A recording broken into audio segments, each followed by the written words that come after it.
There is a silent force that lives in the shadows of our lives, shaping how we see ourselves and how we move through the world. It is not as obvious as guilt, which comes when we know we've done something wrong, but far more insidious because it does not whisper, "I made a mistake." It declares, "I am a mistake." This force is shame, and whether we recognize it or not, it has touched all of us. Shame seeps into our hearts when we are young, often before we even understand what the word means. A harsh comment from a parent, a comparison to a sibling, a look of disappointment from someone we loved. These moments plant seeds deep inside us. Over time, those seeds grow into tangled roots that spread silently, wrapping around our confidence, our joy, and even our sense of identity. Unlike guilt, which is about behavior, shame attacks the self. Guilt says, "I did something bad." Shame says, "I am bad." That difference changes everything, because guilt can be corrected, but shame convinces you that who you are is beyond repair. And when you believe you are broken, you live your entire life trying to hide the cracks. To understand shame, we must first see how it disguises itself. It rarely appears as a loud voice shouting, "You are worthless."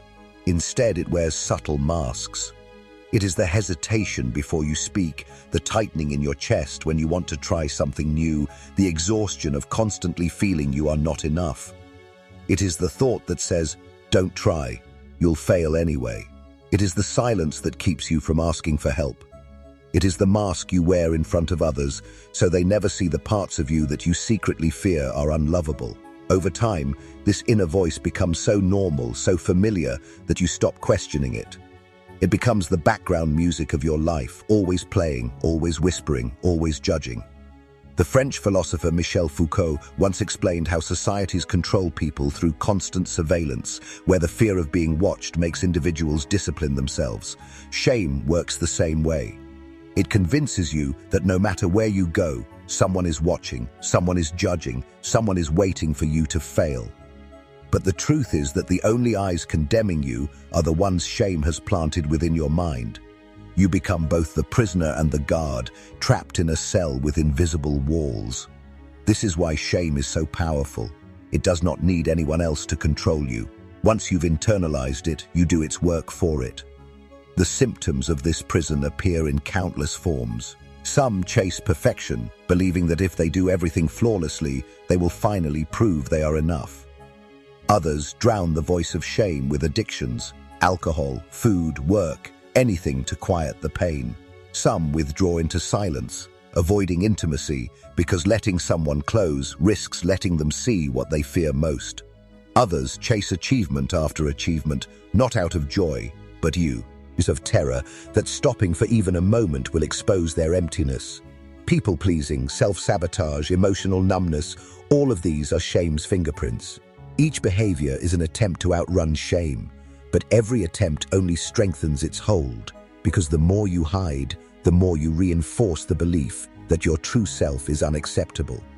The cycle becomes endless. Shame leads to avoidance. Avoidance deepens shame, and the prison walls grow thicker. But if shame is a prison, then compassion is the key. The antidote to shame is not denial, not pretending to be strong, not burying the voice beneath fake confidence. The antidote is self-compassion. Dr. Kristin Neff, who has studied self-compassion for decades, explains it as treating yourself with the same kindness you would offer a friend. Think about it. If someone you loved made a mistake, would you tear them down? Would you say they are worthless, broken, beyond hope? Of course not. You would comfort them, remind them of their value, encourage them to keep going. Yet when it comes to ourselves, we are merciless.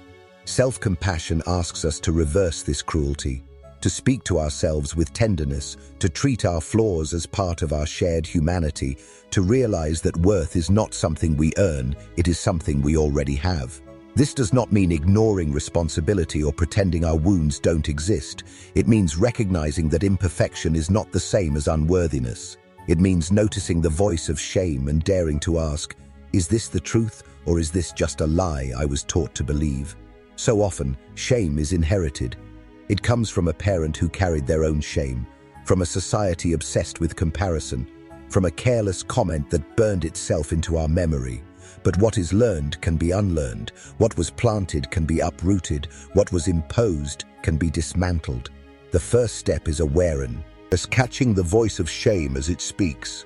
The second step is compassion, choosing to answer that voice with kindness instead of cruelty. The third step is reclaiming authenticity, slowly, gently, allowing ourselves to be seen as we are.